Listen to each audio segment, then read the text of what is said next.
We are back for episode 148 of Digital Divination. I'm not going to do the countdown. Neither of you did it. I was about to do it. No, we could just move on to the content of our show. Exactly.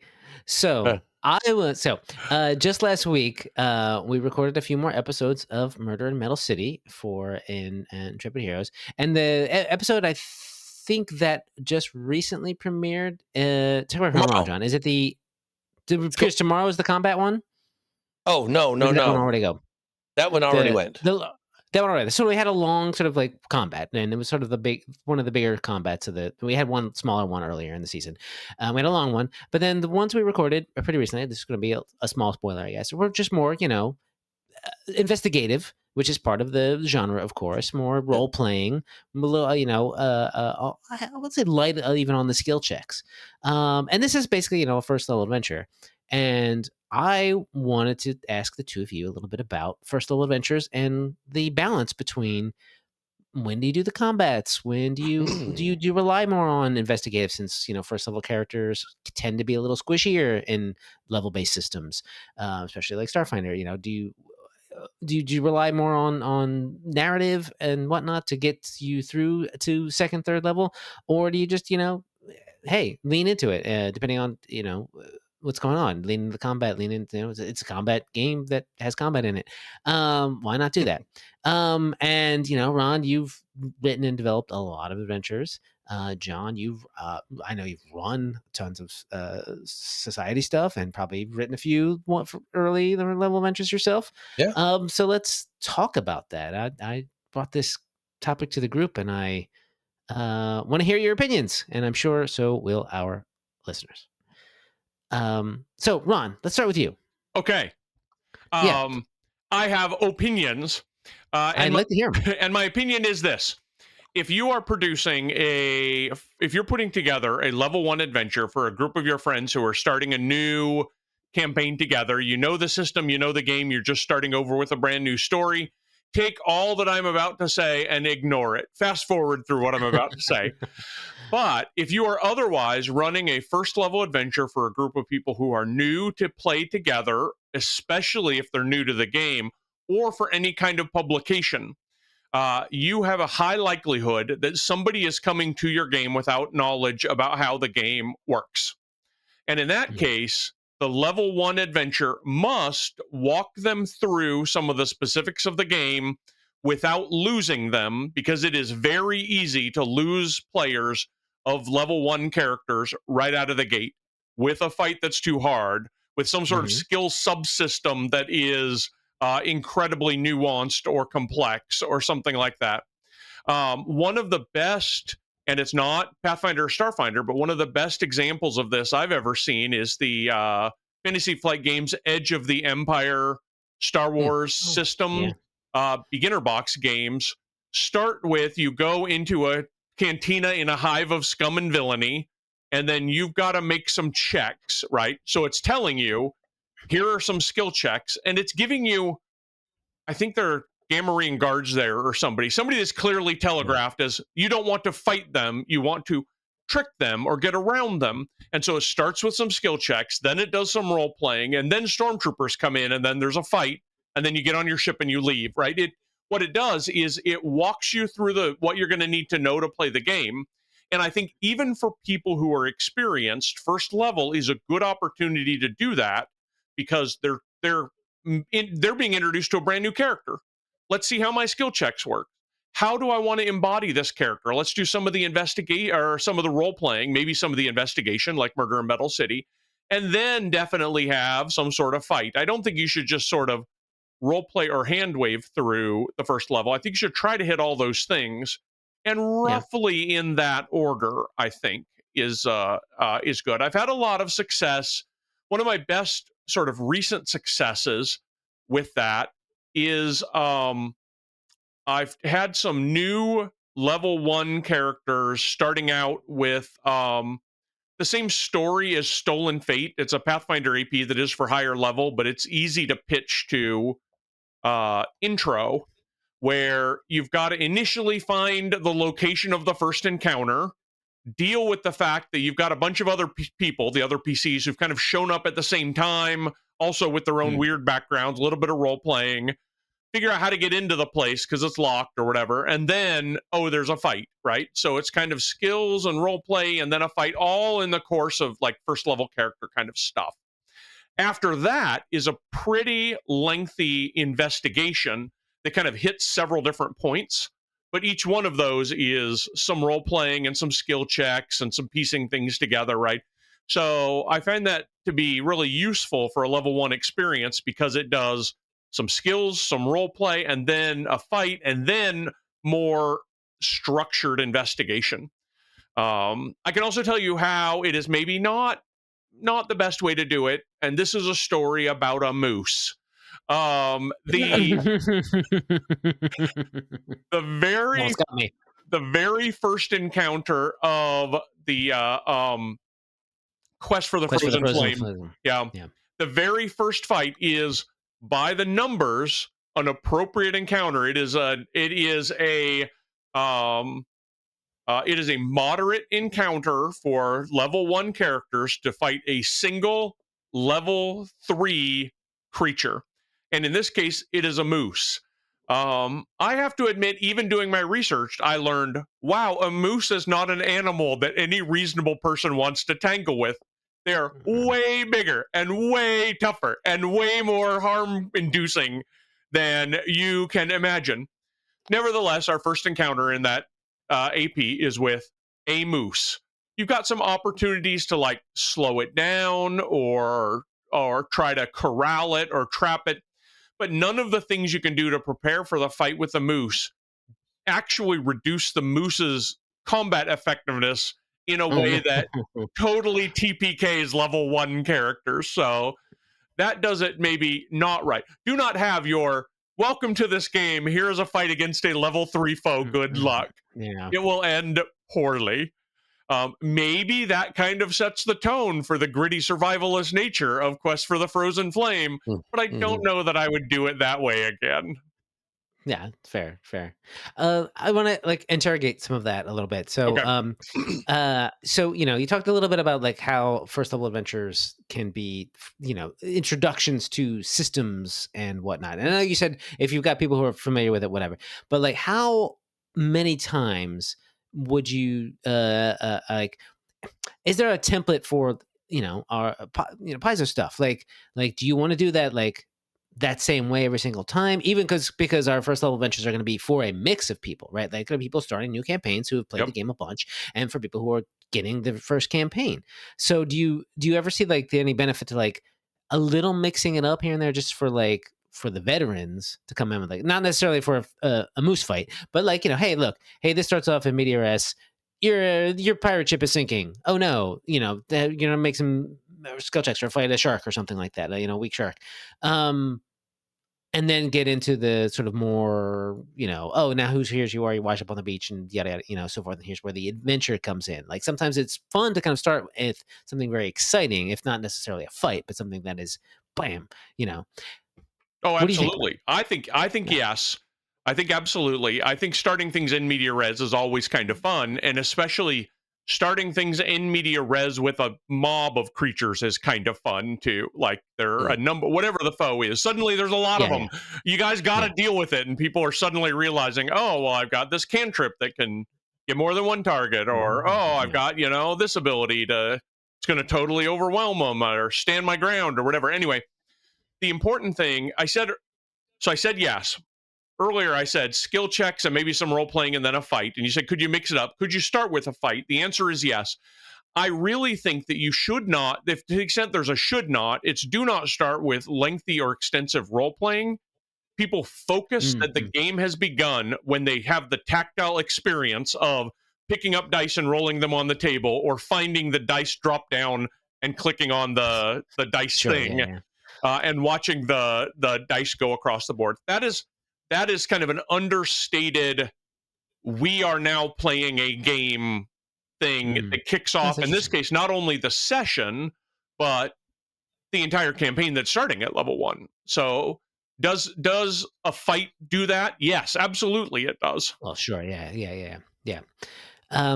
I always find that like when I'm setting something up that is either running something pre-written or running something for myself, for that I'm making up, is that opening few minutes is always like a really difficult to kind of grasp. True to, like you said, you don't want to start with a lengthy role playing because it kind of has a lot of error in it. People aren't sure who their characters are anyway, that sort of thing.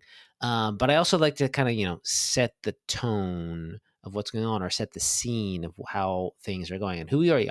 Tell me what your character looks like and that kind of stuff. I mean, that to be perfectly honest, that's not just for like first level play, but that's just like anytime you're starting a campaign with new characters. That is the toughest thing possible. Basically, it's the toughest thing to really get right, and I don't think I'm not sure I've ever have gotten it like fully 100% correct. In a way that feels good, and not necessarily as things a little awkward. And even in your home game, and things get things could be a little awkward. Whatever, it's fine. Right. But like it's always difficult to kind of get that to get the tone right. John, so you run a lot of like this sort of thing, and people coming in with their society characters are not necessarily going to be sitting down and playing with people they're going to be playing with for the next year and a half or what have you, or 12 sessions or whatever it is, right? How do you have any tips on like yeah, and this is, I guess, is not even necessarily for first level characters, but people who are coming in first level characters might be new to society as well. Any tips on like how to like help them sort of like figure things out, what's going on, talk to the other players more, make everyone kind of like know who everyone is at the table, that kind of stuff. Yeah, I mean, for society play, one of the things that I've run a couple hundred tables of society and played another couple hundred tables, and I mean, when I'm running, I always have everybody go around the table, introduce themselves, and kind of where they're from. If it's online, especially when we were online before, it's always neat to hear where people are playing from. Like I have one fella who's a pilot, and he would regularly be in my online games. And then I met him for the first time in person at Gen Con this past year. But it would be, oh yeah, this is so and so. His online name is Nomadical because he's a nomad, right? Nomadical. Sure. Where are you at now? Oh, he's in Singapore. Or he's in Chicago. He's in North Carolina. It's like playing in a hotel. So anyway, so it's kind of it was always kind of fun, to learn their name and kind of where they're from. That's just as a person intro. Icebreaker. Icebreaker with that, and then you'd always come up with the usual. Okay, so you've kind of met together, or whatever place you are. Kind of describe your characters. It's similar. Like we had a game today at my house, and my daughter joined in with us, and so Ron, who was the GM, had everybody describe their physical descriptions to her and for her. And the funny thing is, we've been playing this for a year, and everybody kind of forgot how they described their characters. Because we're just kind of used to playing. So those are kind of standard things. And but when we're playing a new scenario and starting off a new adventure, you were talking about kind of this contrast of skill checks, role play, and combat. In society, it almost always starts off with skill checks. It's like every single adventure has you making a diplomacy or society check to gather information about whatever you're doing. Or what do you know? And I actually don't like that kind of rote that this is how it always goes, but it seems like this is how it always goes. With other adventures, oftentimes you'll have some role play. I was just trying to figure out an adventure that I started, that I had played or run, that started off with a combat, and it was actually Horizons of the Vast. The very first thing you do is you land on the planet, and as you open the doors, you get attacked. And so there's a combat as soon as you get on the planet, but it's a relatively low level combat. So I think a good way to kickstart an adventure is with a trivial or low difficulty combat to get everybody rolling, get everybody looking at your character sheets, especially at high levels where people are saying, "Oh, I forget I have these bazillion different skills because I haven't played this character for a while, or whatever it is. I got so much." To have something like that to kick it off, and then introduce role play and skill checks and things like that. There is a organized play. I want to say Living Greyhawk scenario, and I don't remember whether I might have actually even written this. So apologies for inflicting it on people. The first thing that the way this starts is you're gathered together in like a city square or something like that, and an errant wizard casts a spell, not fireball, not some part of, casts some sort of area effect spell that catches all of you in it. So you guys are traveling together. Everybody make a saving throw. And you start by taking damage, and then that propels the plot, right? Because this person was where he wasn't supposed to be, and the organization, which normally wouldn't have anything to do with you, is apologetic because they've got to heal you up, and it turns out we've got this problem. If you don't mind, you could look into it. We'd pay you more than we otherwise would because of our errant mage's accidental thing. So it propelled that, but the fact that the first thing you're doing is making a saving throw or taking damage was really arresting for a lot of people. That's pretty good. Cool. Yeah, what about you, Jason? So, like, you're running Murder in Metal City, which is a relatively long adventure, but it's all at level 1. Yes, I mean, yeah, it has some. It's meant to all be level 1. It's meant to be a complete story within level 1. So there's no necessarily. I was going to talk about this. Transition, talking about how there's no getting to level 2, and there's no, as a pre-written adventure, you don't need to get enough XP to get to level 2. So there's not necessarily, the story XP is given out for investigating this, and you need to have X number of fights to kind of get up to this, level. That's always I think I mean, that's always a tricky part in any writing any of these things too, is getting the XP to get to the next level. Sometimes you gotta like put some stuff in there that's kind of like, oh, maybe this is a little bit of filler, whatever. Whereas Murder Metal City doesn't care about that exactly, and that's kind of freeing in a lot of ways too, because you can just sort of sit back and let it happen. You can also kind of do the same thing with just milestone leveling, of course, right? Like if you are playing in a game that has levels and has XP, you can be like, I'll tell you when you get to the next level, don't worry about it, and then you can kind of not worry about having every single one of the fights if it's pre-written adventure. You don't need to do that, or just sort of sitting back and letting the players kind of decide, oh, we want to talk about this, let's go here and do this play. Like at the end, again, that's too much of a spoiler, but it's like, oh, you guys had a choice at the end of that last recording. It was like, are you going to just wait till the next day when this is happening, or do you want to go to this other place? And that's great, because it doesn't really, because it's all at level 1. There's not going to be more of a challenge going to one place or the other. So you can kind of do a little bit more sandbox stuff, right? But then again, like in a lot of pre-written adventures where the chapter is all one level, you can have different. You can kind of like go ping ponging from page 3 to page 8 to then back to page 7. Like that kind of stuff can ping pong around if the adventure is written that way. Well, and there's some grouping like that. We're very intentional in one of the adventure paths. Strength of Thousands. You get to level 5, and then the stuff you do at level 5 and at level 6 is 2 levels worth of stuff, but it's all roughly of the same difficulty, because in the game, when you get to level 5, that's when you're getting a bunch of ability boosts. Then that is a big power up for your character. But at level 6, you're not getting as much of a boost. You'll get another class feat, sure, and obviously more hit points and the like, but for the most part, the difficulties are really similar. They're the jump from 4 to 5 is very big. The jump from 5 to 6 is not as big. And so having a bunch of stuff happen at 5 and 6, and then let you skip around, just like you were saying, means that it can be even longer than you could for Murder in Metal City. Now, I can't ask this question without admitting that I'm a terrible friend and have not yet listened to any of Murder in Metal City. That's fine. But what's the first time dice hit the table in that? How soon after kind of intro text or whatever does that happen? And as it's written, I can't quite remember. I think it's you sort of introduce everyone. They show up. everyone's invited to the same dinner. Everyone comes to the dinner, and there's some, we had basically sort of introductions of who what's going on. And I think someone at some point wanted to know something. Oh, what do I know about this? It might have even been you, John. It was like, let me. I'm sorry. So you might be knowing something about like, hey, what do I know about this? And maybe there's in the adventure itself is written to be like, oh, we want to ask a question about somebody. Okay. We don't know where's our host. Oh, let's talk to the bartender or whatever. And then there's some maybe a diplomacy check there or what have you.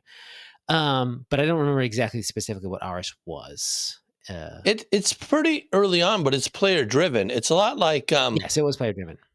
I'm running Daggerheart on Tuesdays, and that is like a completely player driven narrative, and it seems like a lot of the stuff in Murder in Metal City is like, okay, what do you players want to do, and then based on that, maybe there's roles to be made.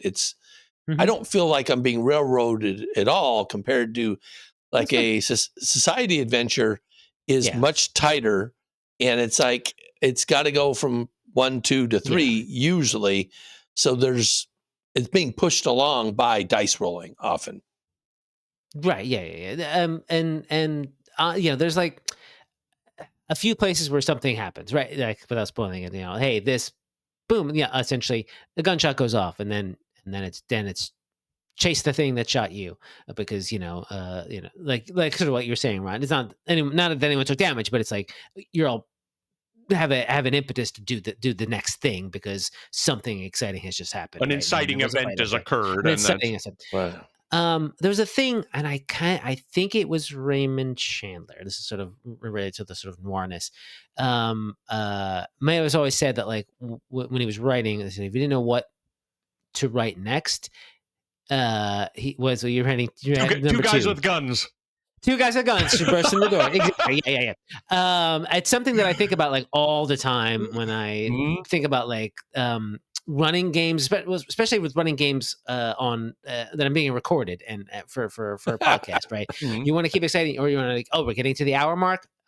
Where's my two guys that burst into the door and for the cliffhanger, or just when I'm running home games and stuff like that. Oh, it's getting to be about 45 minutes into the session when nothing really has happened yet. Things are a little airy. Where are my two? What's going to be my two guys? So yeah. And I think it's very appropriate with noir that I'm that's noir, and we're trying to be as noir as possible with Murder in Metal City. My sort of next question is in general for like, we talked about the beginning, just sort of introducing people to first level. And first level, and especially with, Pathfinder and Starfinder, isn't just one session. It's often multiple sessions. And so when you're thinking about taking someone from first level to second level, Ron, this is mainly to you, Ron, your percentage of what XP comes from fights and what XP maybe just comes from story stuff and other challenges, chases and researches and whatnot that can give XP. Like what do you think is the best practices for that? Well, I've now worked for the companies that are at both ends of that, where D&D has, as it's sort of one of its core mantras, is you are level 1 for one play session, and then you are level 2, right? And that's it. Okay. Yeah. And then Pathfinder, which has every level requires the same amount of XP, whether that level is 1 or 10 or 19, it is the same amount of XP to advance, and so it's the same amount of stuff to advance. And at the risk of, I don't know, irritating both my current and former employers, right? I don't think either is right. I feel like it ought to be somewhere around 3 to 4 sessions. Frankly, I feel like the society play kind of has that right, where it's generally three sessions of play. I don't think that you need very much. I don't think you need very much story XP to advance. I would think that anytime you're playing, you want to have half to 2/3 be from fights. I think that's just as true at first level. But I'm not. I'm interested to hear what John's preference on this would be, I'm not great, and here's why. Not only have I regularly used milestone leveling for like the last 20 years of running stuff, Sure. but I don't even formally do milestone leveling anymore. It's just kind of vibes, right? It's like, oh, this feels like a thing that is kind of big. Yeah, you've learned a lot. Level yourselves up for the next session, I guess. It's still milestone leveling. It's just that the milestone is not necessarily set in stone. That's true. Right? Because mile, you're, I mean, puddle, mile muddling, not mile milestone. muddle, mile mud leveling. That's mile. I mean, because it depends on whether or not you're running anything that is pre-written, or if you're just making stuff. You're running your own campaign. It doesn't have to be set in stone. Right, you just be like, okay, we that's played true. 3 or 4 sessions, level up, and this felt like a big thing. Or I mean, you could have it, and as soon as they defeat the boss at the end of the mine, they should level up, and that you can go with that ahead of time. Yeah, but John, what do you think?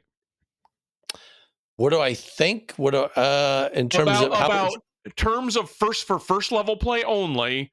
What do you think is the reasonable percentage of XP over however many sessions, or whether it's milestone or not?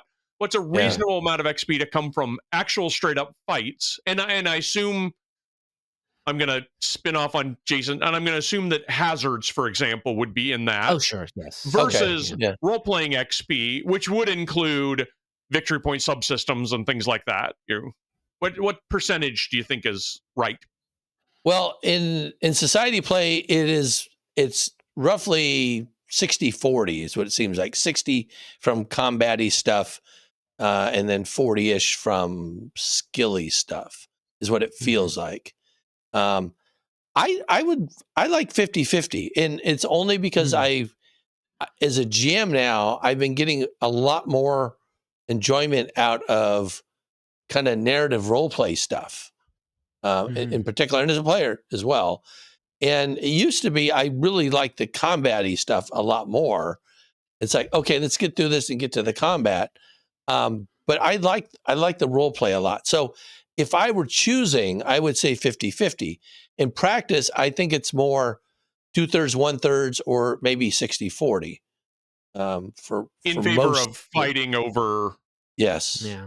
Okay. And fighting and overcoming hazards. Yeah. The killing versus the skilling. Yeah. I think there's something to that, and I think that part of the issue is that at first level in a lot of systems, and even Pathfinder, Starfinder even are this way.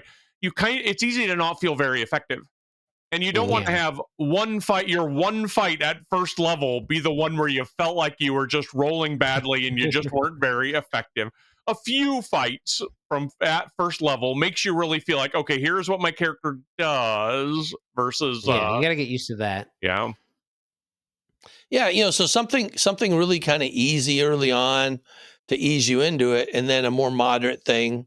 I mean, if in society, it's typically you have a skill thing, you might have an easy battle or a social encounter, and then you'll have the main battle at the end, right? Especially now that they're a little bit shorter. One of the things I noticed, I was doing a conversion for Legendary Games, and it was for converting it over to Pathfinder 2nd Edition, and I was tracking all the XP for everything, and it's virtually like they weren't assigning XP hardly at all for any skill or social stuff. It was just encounter after encounter after encounter. It was just so many encounters, for a 3-level, basically AP, and I was like, wow, this is way more than I would have written into it. Now you would have put a lot more story rewards and that kind of thing in there. I think I would have more story reward, because there is a lot of story in there, but not a lot of story rewards. It's almost like here's story information for you, but you got to keep going forward through all these encounters and stuff. And thematically, trying to tie all the encounters together with what's going on. And I can see on one hand where that would be enjoyable, but this was for kind of medium level, right? Where you have all your abilities and you want to go exercise them all now. But for low levels, especially if you have back-to-back encounters, you just die. You know, you unless you get a chance to heal or rest up or get your spells back or whatever. If you have back-to-back encounters, you're just gonna die. You know, It is. It is funny to me. Yeah. Now I'm not going to pan my camera down to my desk, but I will tell you right here on my desk, I am in development of a Pathfinder Society scenario, which, just as you were saying, John, it starts with some skills and kind of a skill scene, and then a low difficulty fight, and then a puzzle, and then the moderate difficulty fight at the end. Just like you said, I'm like, oh, yep, that is the way we do things. And this is a level 1 to 2, but like a level 1 thing where we're intending to introduce people that way. So yeah, you've got it. You pegged it. Yeah. I do agree with you, John, that it should be around, it feels like it should be around 50, 60, 40. Just because I just try, I mean, as much as I say this and how much what happens when I end up writing an adventure, right?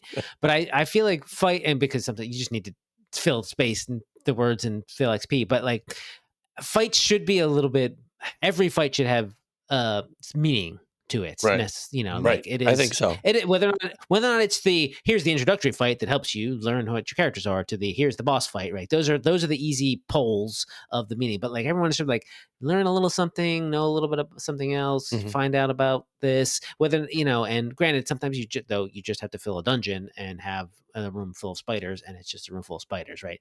But like I would love, any other. Basically, like other types of games that I try to run, anything that is a sort of a fight encounter that could end in something like death should have a meaning behind it in some way. Some major someone you're fighting someone who's going to give you the information to do this, that, or you got someone to get something away from them, or it's just like in the middle of this fight you're learning that the bad guy uses undead because here are a bunch of undead. Like it has a little got to have a little something behind it. Oh, that's a good point. You're actually talking about two different. When you say meaning, you mean two things. There's actually meaning within the narrative of the game, or meaning within the training of the characters, right? Sure. Yeah. I mean, I think it's as long as there's one of those two things, I think it's effective in the story. Okay. Yeah. I think kind of along those lines. I'm designing something that's higher level, but one of the things I try to do with the encounters is to have a background narrative as to why these particular creatures, and that the players can discover something after defeating these creatures, which becomes a useful bit of knowledge for later on. It's kind of foreshadowing something that's coming later on, rather than just randomly encountering, you encounter 5 giants up here and 5 ogres over here, 6 bugbears over here. And there's no real connection as to why they are all even here, kind of thing. Versus, some other creature has taken over these creatures' normal habitat. That's why they're forced up here attacking, folks and stuff when they normally wouldn't be, kind of thing. So, they've got motivation. Right. Yeah. Foreshadowing is great. Is one of those things I was talking about. For a meaning to the encounter. This main encounter is foreshadowing something else. Yeah.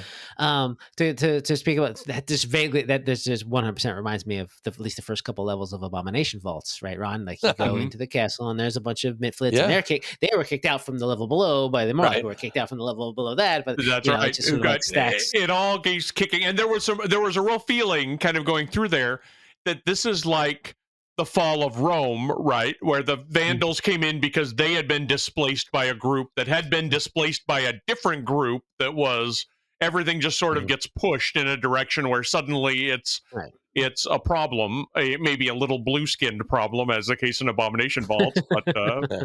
But I gotta say, Ron, that led the group that I was running for into a little bit of trouble because they kept wanting to solve the problem as they went, and they hadn't done enough encounters to level up to essentially to get to the next level. So they were a little low. They were always just a little bit behind because they kept charging forward to. They didn't do a whole level clears. Yeah. They didn't want to clear levels. Yeah.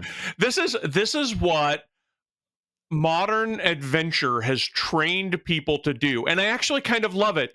It really doesn't work sometimes when you're doing like a classic dungeon, or the thing I'm running up at Camino is a lot of like old school. We're doing Expedition to the Barrier Peaks right now.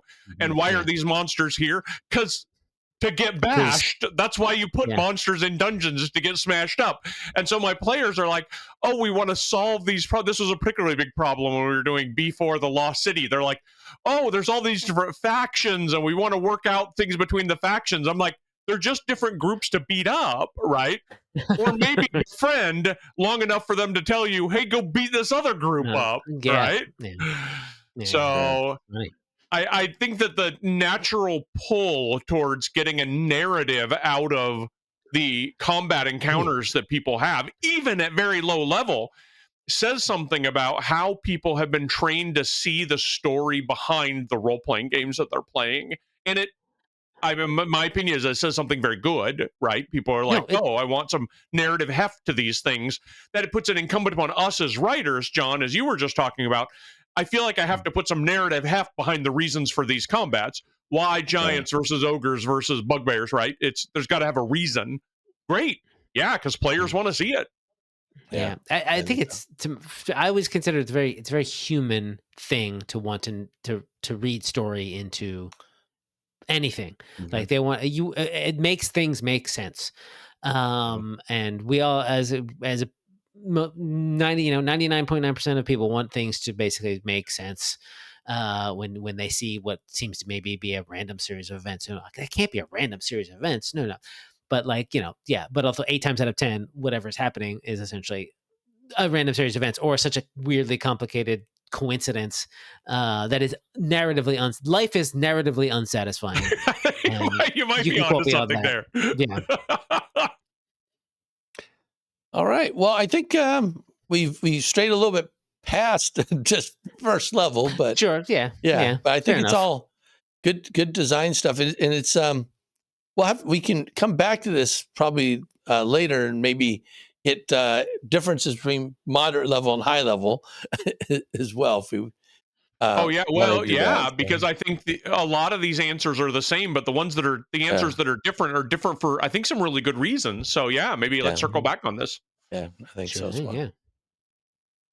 All right. Well, I'm John. And I'm Ron. And I'm Jason. And this has been Digital Divination.